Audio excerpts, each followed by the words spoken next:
მაშინ იყო თქვათ მაგალითად მიზანმიმართულად ჩვენიანები და სვისიანები. ეს გაყოფა იყო, ეხლა მე არასოდეს არ ყოფილი ვარ იმ ხელისუფლების წარმომადგენელი.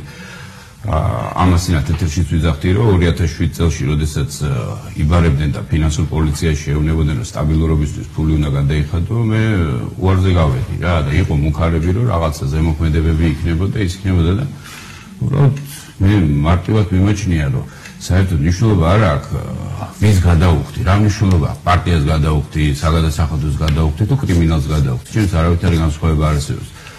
საერთოდ გადასახადების სტაბილურობისთვის ფული გადაიხადო რას უშავ? ესე დაგიბარეს პირდაპირ. ხო, ესე დაიბარეს, ჯერ ჩემი დირექტორი დაიბარეს, მე მეც ვიყავი. აბსოლუტურად ეხა ეს ვის შეხვდით?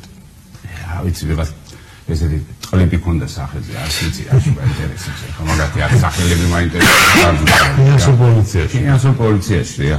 და რა ის 100,000 უნდა გადაიხადო ყველა ფირმაზეო რა, ბრუნვებიო თქვენ ისა გაქვთ და სტაბილურობის, მაშინ სააკაშვილი რო გადაეს 2008 წლის მერე მოვიდნენ 2008 წლის საპარლამენტო საარჩევნო კამპანიაში უნდა გადაიხადო. საარჩევნო კამპანიაში უნდა გადაიხადო, მაშინ ნაცმოძრაობის იმაში და სხვა შორის ეგ იყო ის, რომ პრინციპში მაშინ ბიზნესმა თავის თავს თვითონ ჩაარტყა თავში რა, რომ იქ რომ მივედი ძალიან დიდი იდგა ამ ნებაყოფლობით გადამხდელების რა, რომელიც სტაბილურობაში იხდიდნენ და